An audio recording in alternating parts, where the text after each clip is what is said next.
Que la paix soit sur vous, les Gaulois et les Gauloises, courageux résistants à la dictature sataniste qui bientôt ne sera plus mondiale mais locale puisqu'elle aura perdu le pouvoir en France, qui sera alors dirigée par le grand monarque alias le Mahdi. Et tout ça grâce à nous. Donc, et grâce à Dieu, bien sûr. Grâce à Dieu d'abord et grâce à nous ensuite. Alors, dans cette vidéo, nous allons parler du corps et de l'âme. Dans un commentaire, un musulman m'a dit que la réincarnation était impossible car il y avait trois ingrédients dans l'être humain, le corps, l'âme et le corps spirituel. Je ne sais pas exactement d'où il tire cette idée de corps spirituel, mais que ce soit dans la Bible ou dans le Coran, il est plutôt clair que l'être humain est composé de deux choses, une âme et un corps. Et donc là, je vais parler un petit peu du rapport entre les deux.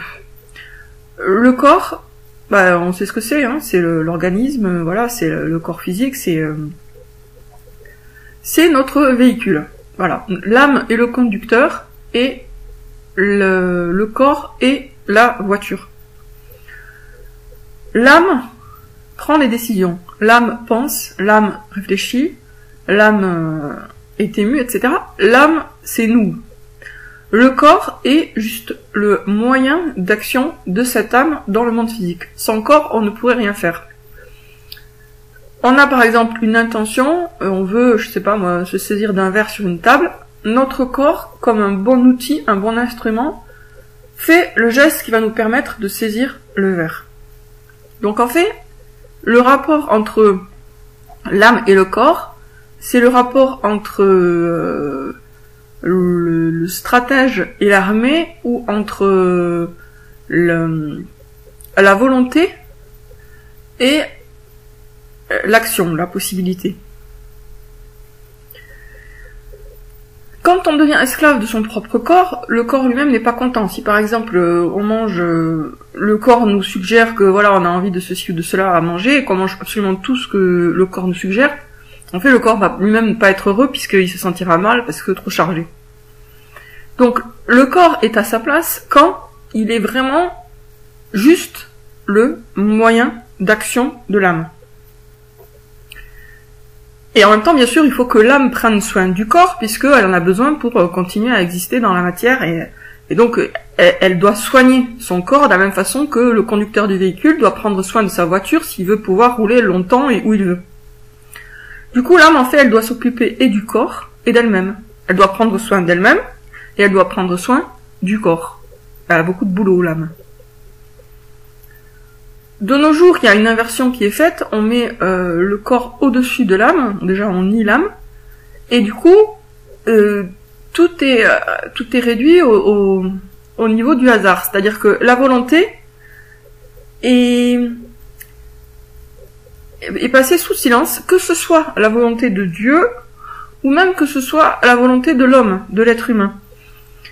Donc par exemple, négation de la volonté de Dieu par la théorie de l'évolution, qui dit que si par exemple, je sais pas moi, les carnivores ont des dents comme ça, c'est juste le hasard. Alors que c'est clair que Dieu leur a donné des dents de cette manière-là, de cette forme-là, pour qu'ils puissent se nourrir d'herbivores.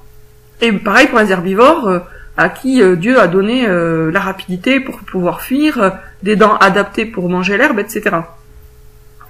Donc, la volonté de Dieu, les intentions de Dieu, en fait, elles sont évidentes. Dès qu'on regarde un animal, dès qu'on observe un animal, dès même qu'on observe un arbre et qu'on y réfléchit bien, on voit que Dieu a tout bien calculé pour que chaque animal puisse vivre d'une certaine manière. Donc, l'intention de Dieu, par exemple, l'intention de Dieu qui a été de faire du lion un carnivore, eh ben, elle se manifeste par la forme du lion, etc. Et donc ça, par la théorie de l'évolution, cet aspect-là de la volonté divine, elle est gommée. Mais même pour l'être humain, de nos jours, on est de plus en plus, la volonté humaine est passée sous silence, niée, minimisée, ridiculisée, enfin elle est comme supprimée du paysage, mentalement.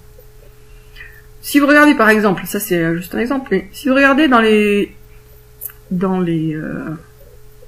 informations, quand est-ce que on utilise le mot déterminé? C'est toujours pour l'assassin. La détermination, c'est une qualité, c'est le fait d'être volontaire, c'est le fait d'avoir de la suite dans les idées et de chercher à atteindre un objectif. De nos jours, la détermination, donc la volonté, est associée avec le meurtre. Si c'est pas une façon de la dévaloriser, ou de valoriser le meurtre d'ailleurs, enfin, c'est dans les doubles sens, c'est à double sens, c'est quoi? Il y a quand même quelques livres, heureusement, sur la volonté, qui permettent de prendre conscience de l'importance qu'elle a. Et bon, tout le monde le sait intuitivement quand même que c'est bien d'avoir de la volonté, que c'est utile, etc. Mais on n'a pas forcément une conscience claire de ce qu'est la volonté. Et si vous voulez en savoir plus sur la volonté, je vous renvoie aux livres qui ont été écrits sur le sujet. Je sais pas s'ils sont traduits en français, moi j'en ai lu en anglais, il y en avait 2 ou 3 qui étaient très bien. Bon, je ferai peut-être un effort de mettre les liens en commentaire. Je crois qu'il y avait un, c'était The Willpower. Cherchez sur Amazon Willpower et vous trouverez les titres de ces livres. Donc, je reviens au corps et à l'âme. Quoi qu'en disent certaines personnes, il n'y a pas 3 ingrédients entre guillemets dans l'être humain, il y en a que 2. Il y a le corps et l'âme. Alors, d'abord, comment j'en suis sûr? Eh bien, parce que Dieu a bien dit dans le Coran qu'il a tout créé, il a créé toute chose par couple. Par couple, par 2, pas par 3. Donc, l'être humain, comme toute chose, est créé par couple, à la fois parce que il est mâle et femelle, qu'il est lui-même issu d'un mâle et d'une femelle, mais aussi parce qu'il est double, en ce sens qu'il est un corps et une âme, ou esprit. Si on prétend que non, il y a 3 choses, il y a le corps, l'âme et l'esprit, donc un système ternaire, bon déjà, pour moi, c'est l'influence de la Trinité, c'est-à-dire que c'est le schéma ternaire qui vient du christianisme avec l'idée que la Trinité c'est merveilleux, c'est divin, etc., qui fait qu'on a envie, sans même s'en rendre compte, de retrouver le chiffre 3 un peu partout, alors même qu'il n'y est pas. Je vous renvoie à certaines vidéos que j'ai écrites sur le sujet, sortir du 3, etc. Donc, si, acceptons cependant, pour voir ce que ça donne, l'hypothèse que dans l'être humain, il y aurait 3 choses, le corps, l'âme et l'esprit. Qui prend les décisions? Mais là, ça va être... on va se gratter la tête, hein. Donc, dire que c'est l'âme, bah, du coup, à quoi sert l'esprit exactement, si l'esprit ne prend pas les décisions? Donc, si l'esprit est juste là pour être consulté, bah, ça devient une autre personne. Donc là, on n'a plus une personne, on en a 2. Donc, clairement, on débouche sur des impasses logiques si on considère que il y a et l'esprit et l'âme. Donc, à mes yeux, en tout cas, il n'y a que l'âme et le corps. Et du coup, on comprend aussi que la réincarnation est tout à fait possible, puisque l'âme et le corps sont 2 principes totalement différents en réalité. Et quand l'âme quitte le corps, rien ne l'empêche, de toute façon c'est ce que Dieu veut, hein, c'est comme ça qu'il a créé le monde, et que l'âme intègre un nouveau fœtus, un nouveau corps quoi, un nouveau fœtus humain, ou animal si Dieu le veut, hein. Après tout Dieu est capable de tout, donc ça pourrait très bien aussi être un animal. Mais bon, en tout cas, un autre corps, et c'est reparti pour un tour. Et de nouveau, le corps va servir de véhicule et de moyen à l'âme, pendant la durée de cette vie, puis mort, puis de nouveau, on repart pour un tour de manège. Le corps est un instrument de la volonté, un instrument de l'âme, et après, le jour du jugement, on est jugé sur ce que notre âme a voulu et notre corps a réalisé parce que notre âme l'a voulu. Donc, on doit prendre les commandes de notre corps, parce que notre corps n'est censé n'être que l'instrument de notre âme. Et avoir de la volonté, c'est avoir bien mis les choses en place avec l'âme aux commandes, et le corps comme un bon soldat qui obéit aux ordres.